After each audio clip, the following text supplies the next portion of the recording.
Welcome to We Think, We Talk, sponsored by Select Care Pharmacy, a pharmacy that is non-retail but that services the smallest of group homes to the largest of skilled nursing facilities, with prompt attention and care and world-class customer service. Welcome back to another episode of We Think, We Talk. I'm here today with a good guest of the show, Scott TenBroeck. I appreciate you being back. Thank you so much. It's Scott's first time on camera. Well, we've been doing the show just audio. You're right. I wanted to have you back, definitely on camera, so people can look at the voice that you're hearing. I think it's weird for a lot of people because I think this is our third one. Mm-hmm. So now people should start seeing these released, and it should be pretty cool. But you've come on and talked about a broad array of topics, obviously. Your 2 decades of long-term health care. You've seen a lot.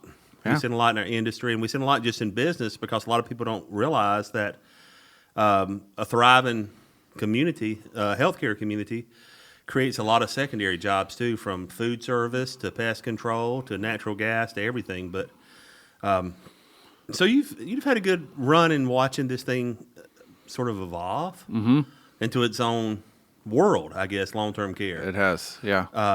But kind of wanted to get on a topic we hadn't talked about today with you, but it's kind of what you specialize in because you've seen the evolution of this.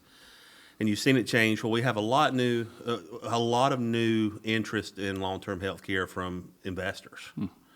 And I know you've seen it change since COVID. I mean, people are really now trying to buckle down and get back into the industry. Absolutely. The investing part. But kind of where you come into play is these investors getting ready to spend millions of dollars, but they haven't been in the industry before. So there's obviously some challenges and some information that they really don't know because they hadn't been on, boots on the ground, I guess is the word. That's right. So let's talk about if we're sitting down with a group of investors. What are some things that you just know from your day-to-day working in our industry that we probably should go over with them? Kind of like elementary. Where to start talking to an investor? So an investor is basically looking at what is my return. Yeah. I'm an investor. I want an ROI, return on investment. So they're looking at a company or an industry that has basic cash flow because Medicare does not pay for the majority of long-term care. Right. It is coming right out of the client's pocket. So we're not having to deal with a lot of insurance denials and things like that. Nursing home's a little bit different, but for independent living and assisted living, where a lot of the growth is today, they're saying if people have cash, we want to be a part of that. Right. And so when I've been talking to people and they see the dollar signs, I also remind them that there's regulations involved in it. Good point. Yeah. So I was hoping you'd go there because this is where it gets difficult. So regulations, if I open an ice cream shop and it has a good return on investment, there's not a lot of regulations. There's maybe a little bit of healthcare preparing the food and things like that. Some of the, if the person, what their citizenship is, different things like that. But that's kind of it. Where in a licensed healthcare community, you have a multitude of regulations. And so from what I've heard, it has more regulations than anything except for, I think, nuclear power plants. Yeah, I believe that. No, 100% I believe that. So that's okay. It's okay. Just understand the rules. Understand the rules. You can do this because it is being done. It is being done. The way to not get into it is to just hand it over to a management team and say, go make me money. Right. And that's unfortunately that's been done a lot in the past. Right. So you've got someone who buys a building, hires a management team, and then they take a percentage out of that and they say, just run this. But they need to have a general idea of what they're doing. I'm not asking them to be licensed administrators, but they have to have a general ballpark. And some of these investors are investing in hotels, they're investing in food service, they're investing in all types of different things. And they say, I can't be an expert in all of these things. I understand that. So bring somebody in who is. just as you did when you opened your restaurant. Are you an expert in running a restaurant? No, probably not, but you have a good return because you brought in the right people. So all of these things. And so the management company that is doing it is not an expert in how the return on investment is going to be. They are good at running a facility, possibly. But sometimes that management company is often let go, and another management company is brought in, another, and another, and another, and another.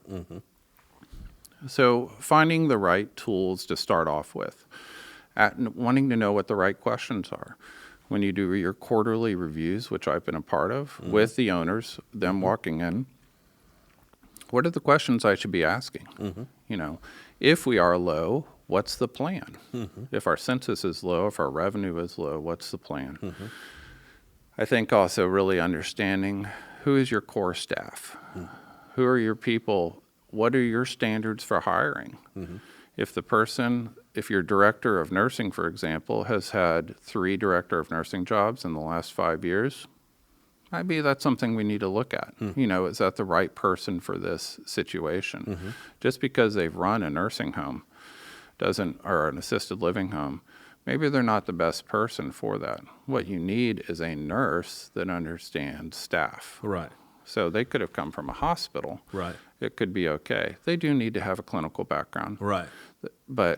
And they do need to understand the regulations, but that can be taught. What cannot be taught is management. Management at a restaurant, management at a hotel, any type of management. So I'm not asking an investor to hire every single person. I'm asking an investor to have a general concept of what we're doing, what to expect. You know, it's interesting. You and I were having a conversation. I think it was probably a month ago, roughly. I think you had done an episode of the show. I can't remember if it was on the phone or we were in general, but you know, when an investment group, and we say group because, you know, it's usually 5 or 6 people or more, you know, that you go in front of and talk to. And it reminds me a lot when we're having a conversation sort of someone coming into a long-term healthcare community for the first time to tour for mom and dad. That's right. They know what the general idea is, but they really don't know the small little details. Right. And I know you're really good at the small little details, especially new customers coming in, you know, wanting to, you know, create long-term health care. But you sit down and say, okay, let's break this into many sections. Let's talk about the physical plan. Does the building already exist? Are you looking at building? Where? Sure. What area? Because this is funny. We use this reference or analogy, and it's the same for what you do. We talked about the FBI, people that work in the division of money, counterfeiting. Counterfeiting is still one of the largest revenue makers in the world. And obviously with technology, they can do it well, like buy the same paper. I don't think it's difficult. But what a new FBI agent, when they're recruited and they get assigned to this division, they don't start right away working out in the field. No. Literally for about 2 years, 24 months, they're assigned to a room, and they're looking at money, all denominations of American currency. But the funny part about it is for 2 years, they're not looking at fake money. They're looking at real money. And I look at this, and now the analogy is true between long-term health care of what you do and what this FBI agent does in context, and I'll bring this home in a minute. But for 2 years, looking at nothing but real, correct, proper money gives that agent the advantage when they are put out in the field and a fake note of any denomination comes through. They spent so long looking at the real, they can spot the fake a mile away. Sure. Versus trying to learn all the fakes. So you mentioned that long-term health care is a business. These guys are looking for a return on investment. Well, where you come in, because when we're talking about investment, we're talking about millions and millions of dollars. That's right. They have on the line. They can lose it or honestly get a nice return on the investment. But they need someone that's looked at the real for so long, can come in and say, this is what fake looks like, this is what real looks like, this is where you don't need to go, this is the road you need to go. And you break it down in so many elements that I know we won't be able to get all of them in for the show today. But we talk about the physical plant. Let's just talk about that for a minute, because that's the first thing on your agenda. Right. They have a big idea, but do they know the area? I know you've asked that question. Have they done census? Is it growing, not growing? Property cost. What do you think what would you advise if someone is looking to invest in long-term health care? To go to build in an area that is up and coming, or to look at something that's already established? If you're going to, if it's a first-time investor, what do you suggest? So you can go both ways. I've seen both. You have up and coming, but you could have a flooded market. So you have too many people that think this is hot. And then when you do a census and you say, well, how many older adults are living here? And, oh, well, if we get 80% of them, but if you're charging $6,000 a month, the average, you're not going to have 80% of the population, older adult population, is going to be able to afford that. So even if you lowered it to 5, can they afford that? So it's not just what's the population, what is the income? Are they surviving just off pensions? Or is it a large farming community, possibly, where there's a lot of people that have generational farms? All right. But the cost to them, you then also have to look at, could they spend that same money and get home care at home? Right. So now I've got an empty building, but I've got a bunch of millionaires in the area. Why aren't they coming here? Because they can afford home care at home. So it's a large demographic outlook, and you just have to see maybe doing just talking to different people in the community. There's lots of different strategies you can use. If you have an existing building and you're thinking of buying that, one of the first things I ask is, why is it up for sale? You know, why would I want to invest in it? Why are you not continuing to invest in it? Why do you want to sell this? If they simply just want to get out of the business, or they're not understanding it, that's one thing. I can think of a community right now that is hidden in the trees in Charlotte, North Carolina. It is gorgeous. It is just perfect. The problem is the foundation is literally settling. So it's dropped about a quarter of a story. Wow. That's a lot. Yeah. So an investor coming in, I mean, you're surrounded by woods. It is supreme. The millions and millions of dollars you would have to put in to lift a 4-story building up would be astronomical. Yeah. So that's a standing building, good facility, good layout, decent part of town. It's okay. It's gated. I don't know if it's a good idea, not with the foundation sinking. So But you already talked about that's a couple of $1 million you're in the red on top of what you're investing. right. So Yeah, so that is, what are we going to do with that? Is it possible to keep that place and then work with, government funds or something to start over for a wing? Because honestly, it was one wing that was going down. So we have to pursue those different things. Is it an all or nothing? If somebody's selling a place for $30 million, but half of it is sinking into the ground, well, maybe we need to just negotiate the half that's doing well. Right. And look at that as a viable resource. The other half is kind of a write-off. Or to the person selling, well, you could sell it to no one, and so what is the best thing? What is the best place to go? Also, what is the adjustment for an existing building? And when I say building, it doesn't need to be a healthcare building. Let's say it was a former school. I'll use that as an example. Some schools are relocating. I've even seen some places put in churches for community homes. Community homes in our area, and South Carolina is 11 beds or less. For North Carolina, it is 6 beds or less. That can be in someone's home. That's another form of assisted living home. That's another form of investment. It's much lower. You're not going to be in a $30 million situation. You would be in hundreds of thousands of dollar situation. But with that, when you're looking at an investment, you have to have the same amount of staff no matter what your census is. So if I have 6 people and I all of a sudden drop to 1 person, I still have to have the same amount of staff. So my staffing budget does not change. No. And so that Well, and you bring a good point, and I know we've talked about this. Yeah.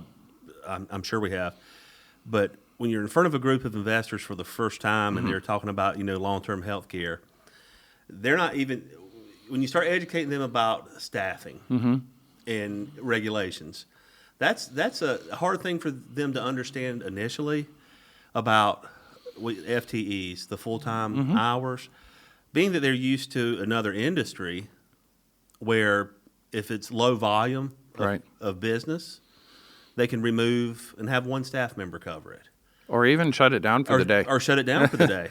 If I have an ice cream shop that is not doing well from you open it, keep going back to ice cream, but Yeah. I'm talking about any type of retail. If you open it up and it's from 8 a.m. to 8 p.m. And you find out you have a lull that nobody is coming from 5 p.m. to 8 p.m., well, you can just change your hours. Right. You can't do that in an assisted living home or nursing home. No, and So- they need to be ready for the investment of that because, they're looking at their initial investment when they're talking to you at first. But you have to incorporate that with the unseen investments that they don't know about. That's right. That's a continued because a lot of investors, too, are used to either really a quick turnaround. Like what's popular these days are people buying like real estate and flipping it. So I'd say within 12 months, a return on their money quickly. How does the clients react, the new investors, when you tell them this isn't a 12-month quick investment you're going to make money on? Usually, how long do you tell them, roughly? Oh, you're 5 years. Easy. Yeah. So this isn't something for the short term. No. This is a long-term investment. And that's hard for them to understand because they look at $6,000 per person per month. And I say, but if you're at 70% and your loan is based off a 90% census, then you cannot pay back your loan correctly. You've got to set your budget differently. That is exactly what happened with a gentleman. Wasn't a gentleman, it was a large company. They wanted a loan to reinvest into one of their properties. So I was with the bank, the lenders, and we were talking about how are they going to pay this back. Well, we're going to pay this back within 3 years. Okay, it was millions of dollars. And I said, you're going to pay it back in 3 years based upon the same rate per person, okay, at what census level? And they said, we're going to have a 10% increase. And I said, what is your average of your census? And they said it was 10% lower. And I said, why would you have a 10% increase if the last 4 years you've been at your average is this? And they said, we're going to work really hard. And that was their answer to getting millions of dollars. It needs to be more than that. It needs to be a lot more than that. So we're going to paint it, okay? We're going to cut the lawn more, okay? So this is a Southern term. It's lipstick on a pig. Yeah, no, you're right. You're right. So for you're putting, I quoted Sarah Palin. But I'd forgotten. what I think they need to start looking at is how am I going to be getting this money back? What is realistic? What if I'm asking for it and I'm asking for this money, but it's based upon me improving, and I'm asking the investor for it, or how am I going to get there? By just working really hard? Well, what does that mean? What are you doing to do that? With the same staff? With the same strategies? We're just going to buckle down. We're going to use every type of cliche possible. We're going to buckle down. We're going to get our, nose to the grindstone. Why don't we get all these tattoos and just put them on there? They sound like bumper stickers. Right. Rather than No what are meaning you? behind it. Yeah, what are you really going to do? So what are we really going to do? The real thing we're going to do is we might just have a different philosophy. What is our revenue? Is our revenue only the people coming in? There's lots of other revenue streams people aren't aware of. There's hospitals that need to put their doctors somewhere. Sometimes the hospitals will pay you so they can be there. There are people who want to rent your kitchen. How can they do that? Yeah. I had a bakery that came in one time, and they didn't have a place to do commercial baking. Right. How can we do that? We had to do it outside the cooking hours, things like that. They paid us for that. I know beauty and health. Yeah. You know, it's a lot of revenue from inside the building from, you know, beauticians. Yes. You know, I've even saw outside therapy groups. Rent space. Rent space. Yeah.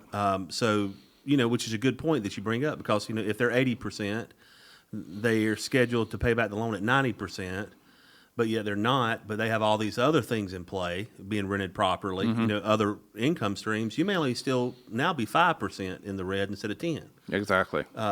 You know, it's really interesting. One thing that I would often do to a new group of investors, and I think it drives home the point to them without trying to be very rude, because, you know, in your line of work, sitting down, dealing with investors and dealing with people, and we know that I've talked with a lot of them, you know, they do know a lot.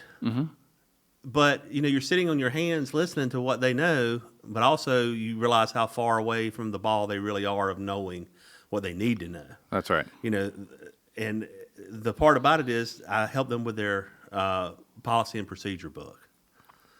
And the reason I do that first and up front, because let's say the investment's $16 million, which is not a hefty investment these days. But I work on this policy and procedure book.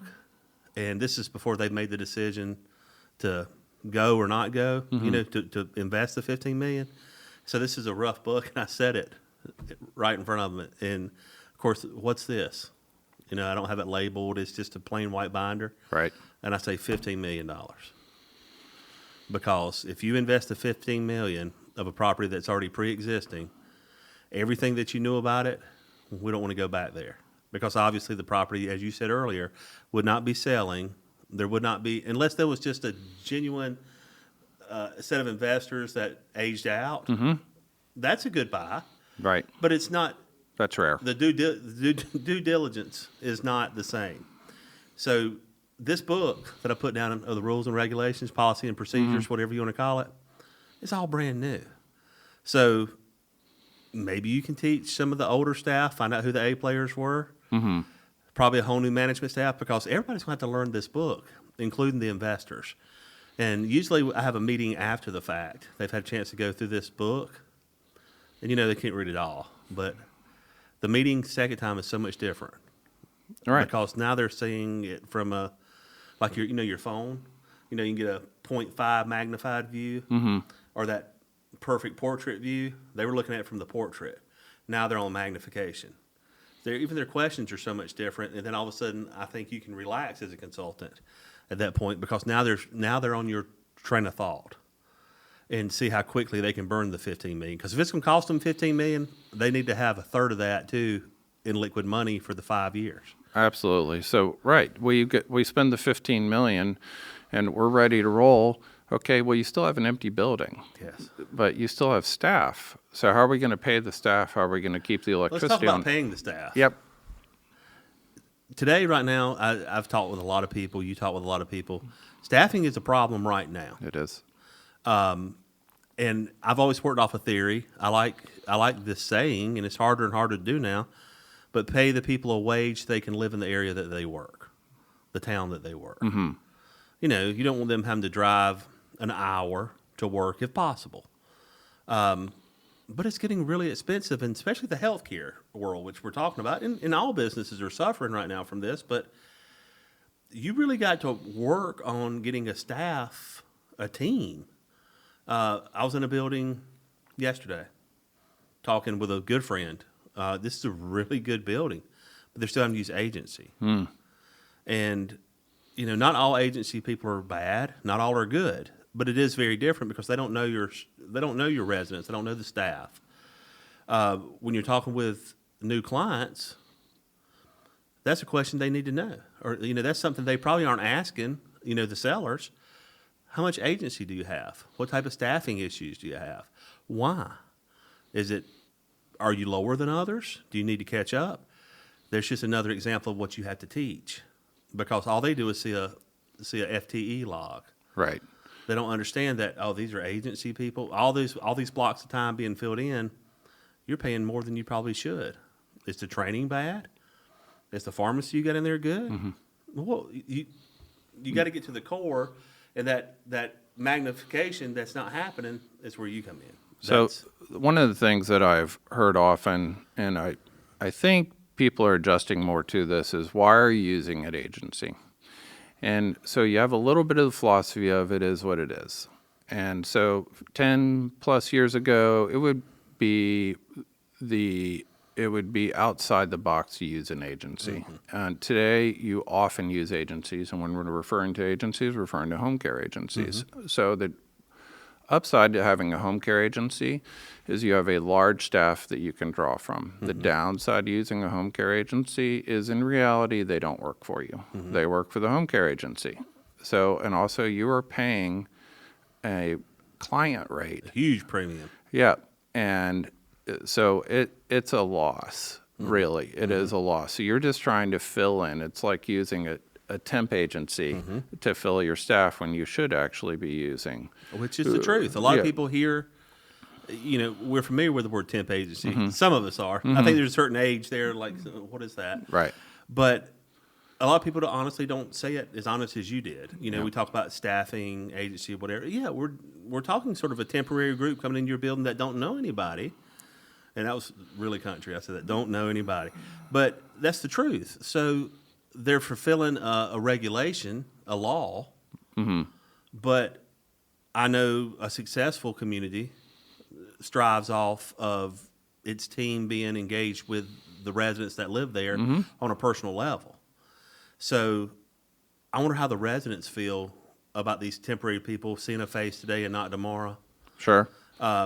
How does that affect the customer service? So that's where you need to design the staff to where are they going to be. Where is it most important that they see the same people over and over? Maybe memory care. Yeah. Maybe that's where you have your full-time staff. Where are other places that you can put it where it doesn't affect independent living? You could have some rotation on there. It depends on the building, depends on the situation, where is it going to happen. What I want to do is set a reality for setting your budget, rather than we're going to do away with staffing. That's a great goal. But if you're setting your budget off that is unrealistic in today's market. Right. So I hope I'm wrong when I'm setting those budgets. I want to be wrong. But when I'm wrong, it's in favor of the client all the time. I want to set a high budget for staffing. Because if I set a low budget and say we're going to do away with staffing agencies, and then we come back to it, well, that just blows the budget that I said. It annihilates your budget. Yeah. So you can't do that. I want them to look at it and go, well, it is what it is. I guess we need to find other ways to meet this, maybe with another revenue stream, something like that, but our staffing is what it is. So you've got to have a management team that is working with the staffing agencies to understand how to put those people in the right places. And when they're coming in, and we talked about this before, but I will say it again, you have to be realistic with the idea of a career for your staff versus I'm doing this for now. And so if you can grasp the idea of a CNA, a certified nursing assistant, as opposed to a nurse or an administrator, is possibly doing this for now, I think that is better to work with them. I think if you understand their goals, I'm not saying have a long, detailed process, but some of the CNAs that I work with are like, this is for now. Whether I'm going on to be a nurse, whether I'm filling a financial need that I personally have, whatever it is, the likelihood of me being here in 5 years is pretty small. Likelihood of me being here in 3 years is pretty small. So my response to that from an owner's perspective, from a management perspective is, while you're here, let's make it a place that you're happy with. What can make you happy?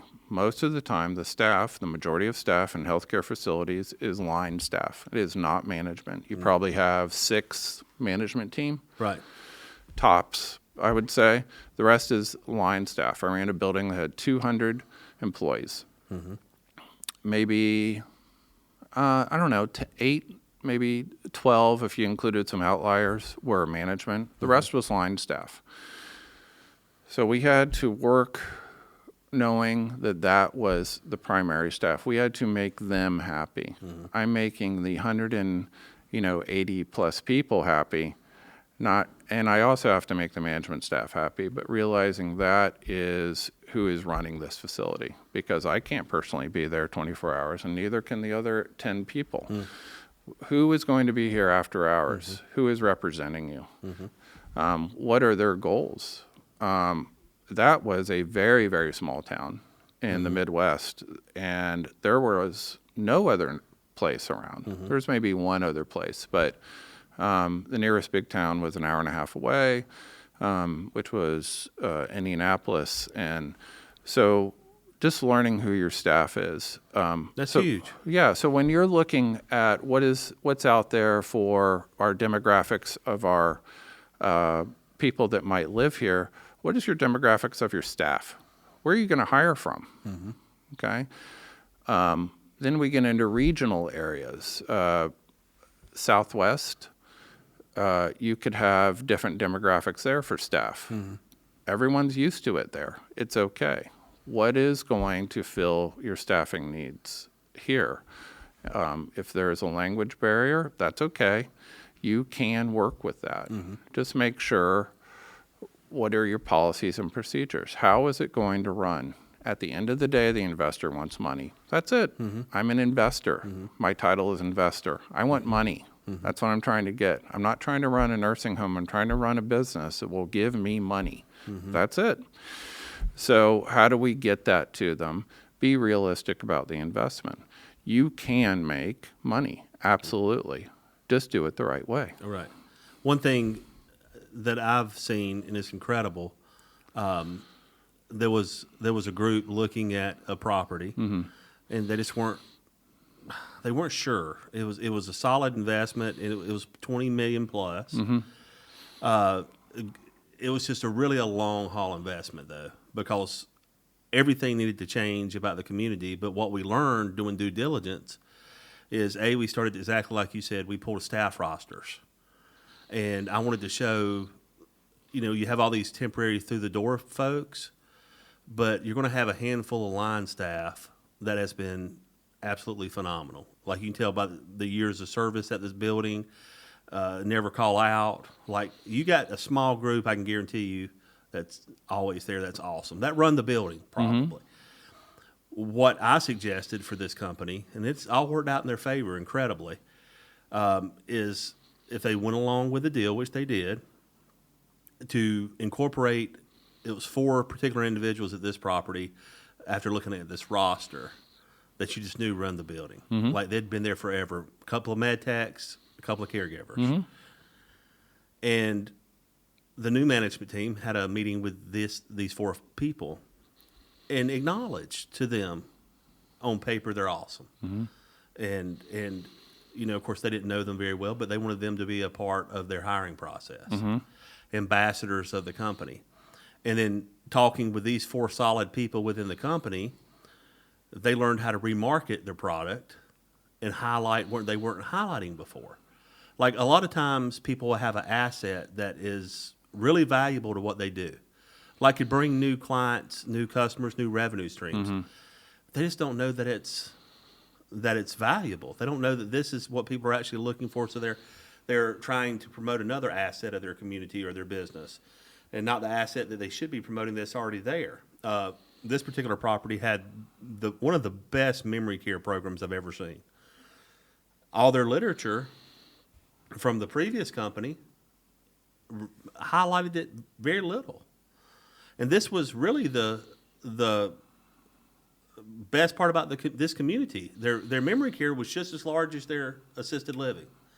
Their activities directors were incredible. The kitchen staff was incredible. Nothing that I saw on all the literature even reflected how awesome it was. So I gave a report to these investors and talked to them. I said, you would need to take these people, highlight those are assets. They've been here forever. Your memory care is an asset. They went ahead and pulled the trigger for this deal, realigned everything, basically created a onboarding team. These 4 people were a part of that onboarding team with only 2 other managers, so they outweighed the management in this. Wow. They did all the interviews. They got a pay raise that'll continue to be there hourly for them even after they're done interviewing people.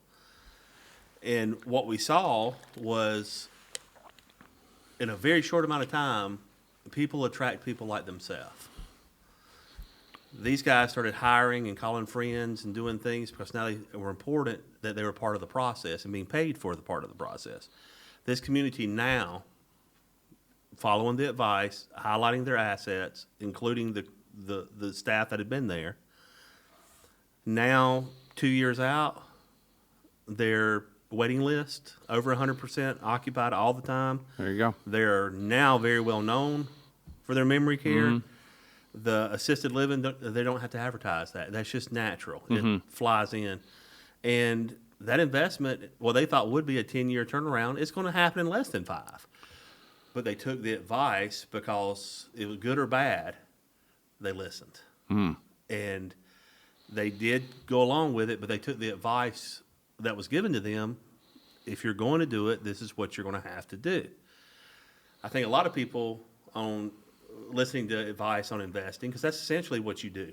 You sit down and give advice, is this a good investment or not? Right. That is complicated, but that's essentially what you do. Some people are so ready to make an investment, they're not listening to the small little rules that you're putting with it. Okay, I've done it. And they walk away from the instructions that you told them they must do if you go along with it. That's right. You will fail just as quickly.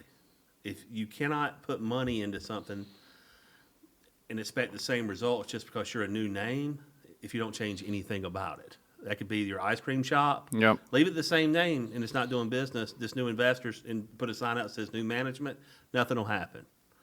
You have to completely rebrand something or highlight an asset. A lot of investors don't realize within healthcare, how do you highlight an asset? So you can think about that easily on any other business. Yep. You own a bank. I'm going to highlight my low rates this week. That'll attract people. How do you highlight, hey, we're having fun in memory care? Because it's such a sad thing, Yep. but yet at the same time, it's a necessary thing. So you have to be able to teach someone that hasn't been in our industry before the subtle ways of advertising for healthcare, because it's such a serious topic, but yet at the same time, you need comfort in there. Well, I have a question for you over that. I am guessing in that conversation with those 4 people that the questions got a little bit more detailed, because that's been my experience. Rather than tell me how we can improve it, sometimes you get a general response, which goes nowhere. And so you need to be more detailed. So from an investor's perspective, if they had these 4 people at a round table like we're at now, tell me more. Sometimes when I've been in those situations, you need to change this whole place. What does that mean? You know, you've got to be nicer. So, yeah. What does that mean? Nicer. Our food is bad. What does that mean? Do you mean that our ice melts too quickly? I'm like, I need to know more about that. You know, is the cereal stale? Tell me more. Right, like what makes it bad? Yeah. They're so used to hearing generalizations, Yes. large, and you want very specific information. And what are we doing good? What is the time when I didn't have one person smile? I had a whole group of residents smiling. I had them laughing. What was that situation? What was the situation where I had a lot of family members show up for a positive event? Not to complain, for a positive event. Okay? What are we doing that's good? Let's capitalize on that. Those, I believe, and maybe you had a different experience, was that's the direction we're going. Get into the specifics, write those down, capitalize on those, and start looking. Then you can go into generalizations. Theme. We are good at this. Right. We are good at this. Our Christmas situation is good. We are very good at connecting with people on the initial time they come in. There's a lady I know who does admissions in the northern part of South Carolina. Her initials are JJ. She wouldn't want me to say that, her full name. But she is excellent on connecting with people because it's a small town. And she could connect to people if she was in Los Angeles, which she spent a little time in.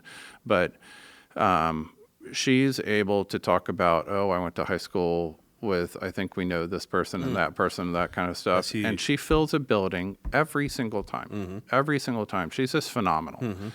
So on the other side of it, she's very put together and she looks very professional. But it's not the 80 hours a week thing. It's strategic marketing. So when you're talking about this with the 4 people around, what is our strategic advice? What is our, I'm asking you for advice. It needs to be strategic. Strategic advice. How can we use that, make it applicable? I'm about to invest $20 million of my own money or my company's money. I got to see the return. Strategic advice. You know, those are the things. And I have some, really one of the things also going back to something we were talking about is understanding, I believe, the regulations. And the regulations aren't just applying to how you are running a facility, but how the facility is built. Beautiful facility that I knew of, I mean, chandeliers, whole nine, everything, and they could not open up because their staircase was 2 feet in the wrong direction. Now, it met code for a house. It did not meet code for a nursing home. So they had, this is obviously a staircase to another floor. So it is a huge, huge staircase. They had to tear down the whole thing, and it delayed their opening by 6 months. If you have $40 million invested, what is the interest that you're losing every single month because you did not follow just a simple fire code regulation, which it is clearly spelled out on what the length of the stairs are? It says it right there. It's not a secret. It's all there because any inspector that comes in, whether it's Alaska, Florida, California, they just open a book and they go, here's the regulation. Just follow it. It's not a secret handshake. Look, I had $20 million put on hold over 1.5 millimeters of a water line. Yeah. That's a lot of money for 1.5 millimeters. Yeah. But somebody did not read what was clearly written there. Right. They measured. So what happened was one side that was built by the builders, pipe was sticking out. Then the city to connect the water, their line was here. Well, the city's like, ours is right. Yep. And sure enough, it was 1.5 millimeters. But that delayed opening. No water, no community. $20 million sat there, and then all of a sudden a lot of weather came involved. It was 4 to 6 months.